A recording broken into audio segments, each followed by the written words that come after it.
Brought to you by... Why are dolls considered to be so utterly terrifying? This is a question that I have asked myself for years. These are toys made for young children, yet they carry with them a disturbing quality. Perhaps it's due to the fact that they are human-like, yet devoid of life. They have an uncanny valley aspect about them that makes their very presence unsettling. Yet, when many people are young, they don't see this. They are blind to it.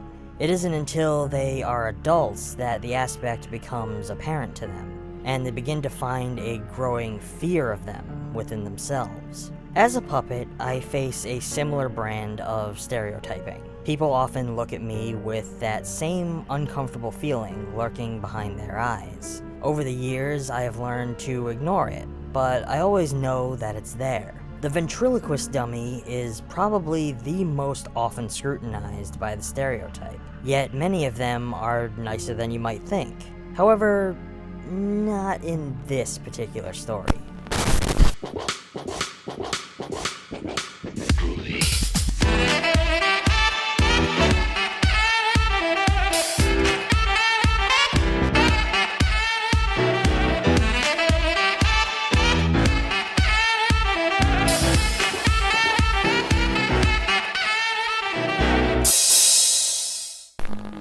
Hello friends, and welcome back to ETF. While not technically a Halloween horror film in the traditional sense, the film I wanted to visit today has always felt to me like a good addition to a Halloween movie marathon.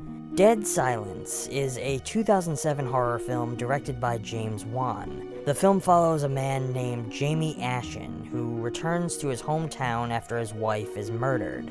As he investigates the murder, he learns about the legend of Mary Shaw, a ventriloquist who was buried with her dolls.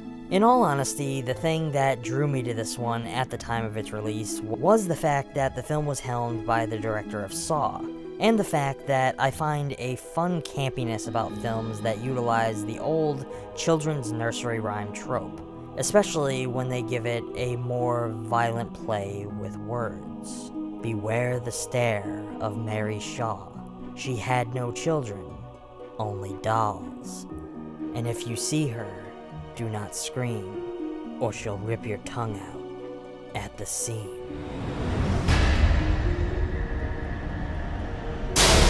Dead Silence has a distinct visual look and a style that helps create its eerie, unsettling atmosphere.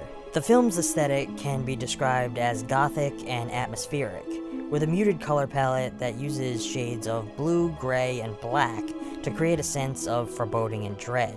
The use of lighting and shadows is also prominent, with the filmmakers relying heavily on dimly lit scenes and silhouettes to create a sense of mystery and unease. One of the most striking aspects of the film's visual style is its use of ventriloquist dummies. These sinister-looking puppets are a reoccurring motif throughout the film, and the filmmakers use them to great effect in creating a sense of dread and horror. The dummies are often shown in close-up shots, with their lifeless eyes and frozen expressions adding to their eerie, uncanny nature.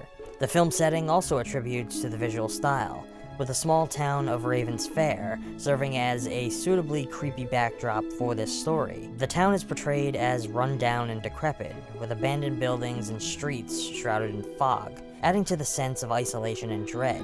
The film's cinematography is also notable, with the camera work and framing often emphasizing the creepy and unsettling elements of the story. Low-angle shots are frequently used to make the ventriloquist dummies appear larger and more imposing, while Dutch angles are used to create a sense of disorientation and unease. In terms of the film's production, it was directed by James Wan and written by Wan and Lee Winnell, who previously collaborated on the successful Saw. The film was also produced by Twisted Pictures, who is the same company that produces the Saw franchise. The film was shot in Toronto and features several impressive sets, including an old rundown theater and the hotel where the main character stays. The use of practical effects is also prominent in this film, particularly the designs of the creepy ventriloquist dolls. The dolls were designed by David Scherer, a well-known artist and designer of vintage ventriloquist dummies. Wan also utilizes several classic horror film techniques, such as jump scares and suspenseful music, to build tension throughout the film. The use of shadows and darkness also adds to the overall ominous and eerie atmosphere of the story. When it came to the film's color palette, Wan and cinematographer John R. Leonetti opted for a desaturated look, which very much fits Wan's early style, which uses muted blues and grays to give the film a gloomy and foreboding feel. This is particularly evident in the scenes that take place in the foggy, rain-soaked town of Raven's Fair. This palette feels purposeful to me. This was a style that James Wan often implemented in his early years in the genre. To me, it brought a somber element to the tone of the narrative, creating a world stained by sorrow and washed away by the pain of the past. At its surface level, Dead Silence is nothing more than a run-of-the-mill creep fest, with enough spooks and scares to keep you invested in its narrative. However, if you look beneath the surface of its dark, almost gothic exterior, you may find an even darker story lurking within its frames. Much of the tale that is unfolding here revolves around trauma.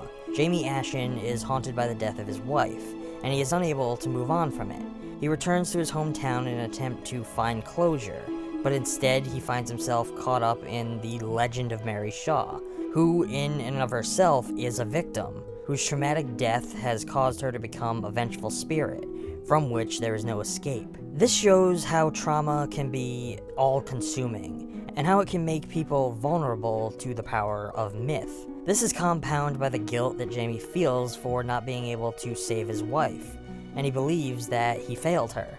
This guilt drives him to investigate her murder, and it also makes him susceptible to the influence of Mary Shaw. The film shows how guilt can be a powerful motivator, and how it can lead people to do things that they might not otherwise do. More importantly, the film also emphasizes the power of myth. Mary Shaw is a legendary figure in the town, and her story is passed down from generation to generation. The film shows how myths can be used to control people, and how they can be used to justify violence.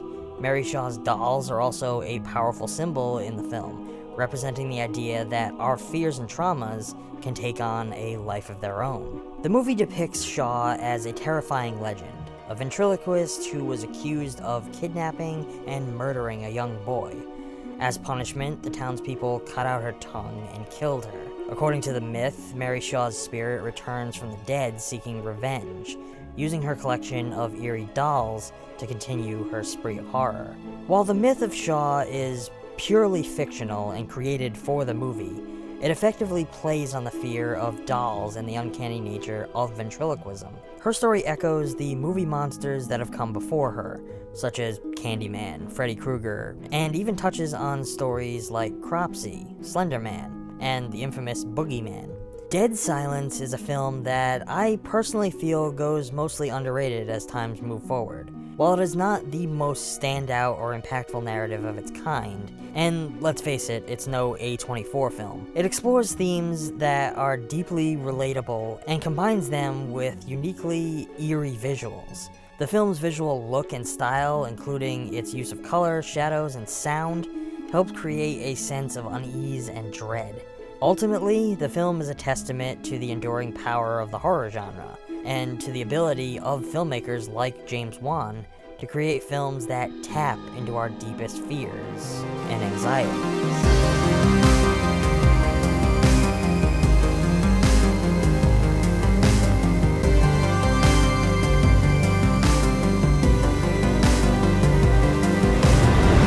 Well, friends, that's gonna be all for now. I hope you enjoyed this discussion and it inspires you to check the film out for yourself. I have placed a link down in the description for where you can get a copy for your collection.